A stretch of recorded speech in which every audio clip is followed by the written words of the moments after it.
Hi, boys and girls. It's so good to see you again today. Since we didn't get to talk about reptiles last month like I had planned, I thought I'd read a book about them. And today I wanted to show you a picture of what I found. Can you see this guy? Or maybe. This is an Indian python. Look how big he is. And here's another picture of him. That is one big snake.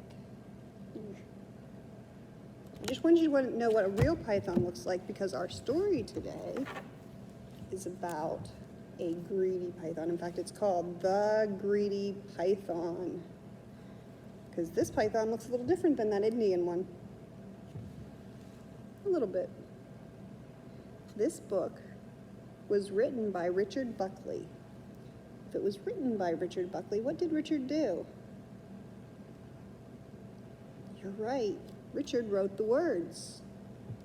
And Eric Carle is the illustrator. You're right. He drew the pictures. Let's see what they came up with.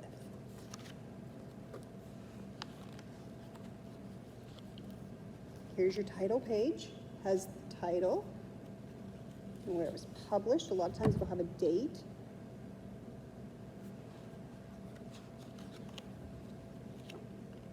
Here we go. There's your picture. See his mouth, and look how long pythons are. Let's see what this python is up to. It says, half hidden in the jungle green, the biggest snake there's ever been, wound back and forth and in between. The giant snake was very strong and very, very, very long. He had a monstrous appetite. His stomach stretched from left to right. So, he's very long. He's hiding in this tree, and he's very hungry. Look how big he is. And some of you might have even picked up some of those rhyming words. Oh, look at these pictures. What do we got there? See a fish, a bird, a bat, a frog, and a mouse. All right, let's see what it says. It says, he, that would be our python, quickly gobbled in one bite whatever creature, that'd be an animal, came in sight. A mouse that scampered to and fro, uh-oh, he ate it. A frog that jumped up from below, he ate that too. A bat that hung from his left toe. This must be one hungry python. A fish that swam a bit too slow. And a bird that flew a bit too low. That hungry python ate all of these guys. Oh dear. I think I would have a bellyache. He's still hungry. Look at these guys. I don't know about you, but I'm thinking I would pass on the porcupine. So it says a porcupine still half asleep and a monkey who was in mid-leap. Did you hear that? Asleep and mid-leap. They both end in the p sound.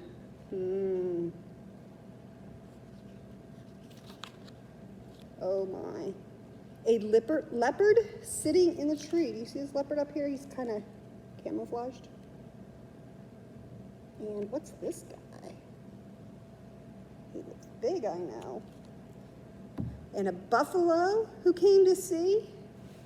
I don't know, he looks awful big. Even that, is he too big to go in a python's belly? I don't know, let's see. Oh my. Now look what this python's gonna try to eat. What is that? Let's see if you're right. An elephant complete with trunk was swallowed in a single chunk. I'm far a bit too big to eat, he cried. Oh no, you're not, the snake replied. Uh-oh. So the python ate the elephant. Oh my. Oh, look at our python now. Does he look like a python?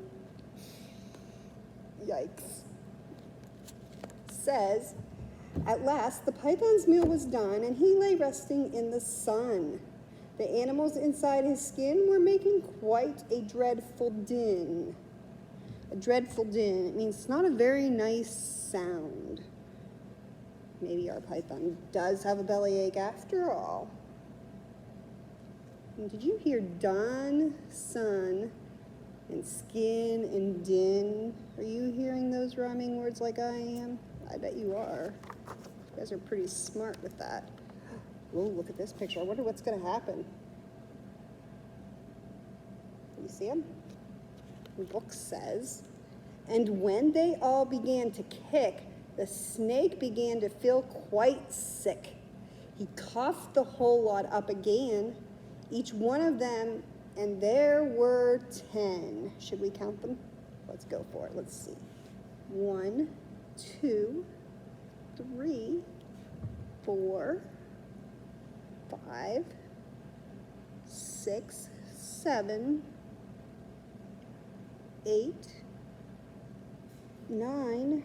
Who did we miss? Who's number 10? 1, 2, 3, 4, 5, 6, 7, 8, 9, 10. Okay, there's 10. I must have missed one the first time. Why don't you count? See if you can get 10.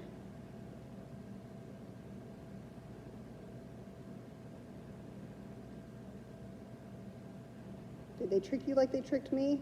I bet you were more careful. Okay, let's see what comes next. Oh, look, he looks like himself again. He's not in a tree this time. It's a very long snake. And it says, he soon felt better, and what's more, he was hungrier than before.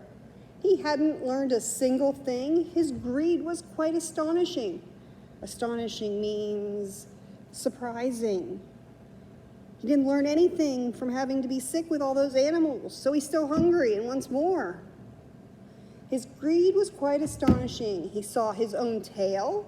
Oh, look, look, look, look. He saw his own tail, long and curved, and thought that lunch was being served.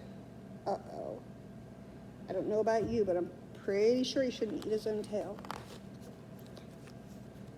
And he closed his jaw on his own rear. Look, he's going to eat his own tail. And then swallowed hard and disappeared. He was so greedy that he got all gobbled up by himself. Nobody else even hurt him. He hurt himself. His greed took over his whole life. Don't let that happen. Please, please, please share and be kind. Not just with your food, but with everything. And on that note, not the next time I make a video, but next Wednesday, a week from today, I want to do a craft with you instead of a story. But I need your help. I'm not sure if I want to do a cat puppet, a snake puppet like we just read about, or a silly puppet of some sort. What I need you to do is get mom or dad or the adult that's staying with you to email me back at my email address for the school. It should be in your email. And let me know which puppet you want to make. Or you can leave it at the bottom of this video at YouTube if you prefer. Whichever one wins, we'll try to make together next week. I already have my sock. You want a sock that's bigger than your hand so it fits nicely in it, okay? And so our animals may not be the color of the pictures. Again, we have the silly one, the snake one, and the cat one. And I'll use what I have at my house, and you can use what you have at your house, and we'll make some really cool sock puppets together. And on Friday, I have a story for you about Easter. So please join me for that, and please let me know if you like these videos, if there's something else you would like to hear. Have a great day, guys. Bye.